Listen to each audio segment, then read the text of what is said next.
Hello and welcome to another video featuring the Simon Says Stamp October card kit. So today I'm making a standard card that's 4¼ by 5½ and I'm using this pattern paper included in the kit, which is actually from the Lone Phone collection, and I think it's just adorable. The stamp I'm using is also included in the card kit, so I'm stamping the tree trunk using brown ink.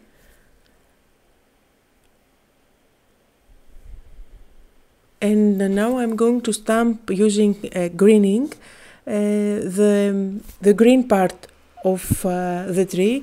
Actually it looks like a cloud, but it fits perfectly on top of this tree trunk.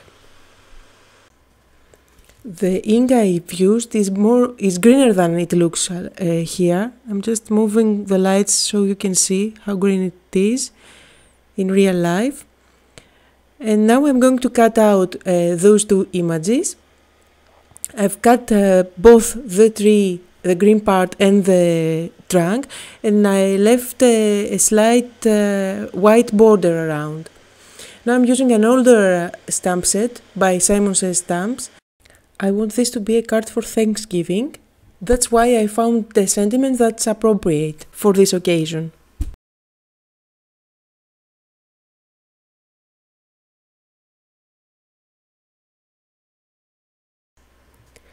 I'm going to white emboss the sentiment, so I'm using Versamark ink and stamp on the brown paper.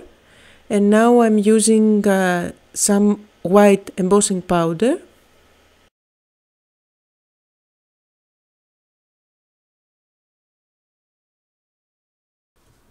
If you apply heat on your paper for quite a bit of time, it will become wonky and curvy.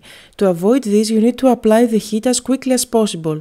So let your heat gun warm enough before you heat setting your embossing powder.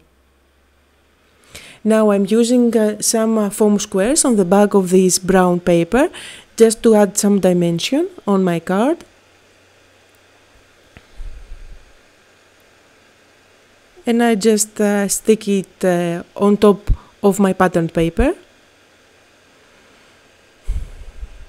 And now it's time to assemble the tree.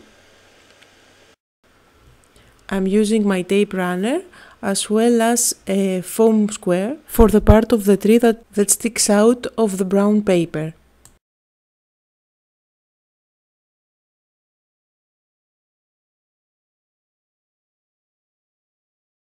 Now my card is pretty much done. I don't think that this card needs a lot of things to add, just because the pattern paper is so gorgeous on the back and also it's very busy. So I'm just adding some faux stitching. I always use a Signo white gel pen for my faux stitching. I think it's the best out of every other gel pen that I used. As always, make sure that you check out the supply list below the video, whether you are watching on YouTube or on my blog. If you are watching on YouTube, you need to expand the details area to see the full list. So now you know I love my heart punch, and I always need to add a small heart here and there, some glossy accent on top of the heart, and I'll also apply glossy accent on the tree. Now it looks a bit milky now, but it will dry clear. And time for a giveaway. If you want a chance to win this card kit by Simon Says Stamp, then go over to my blog and add your details. I will pick a random winner out of all the entries, and I will announce the winner next week. So that's the card for today. I hope you had fun and got inspired. Bye!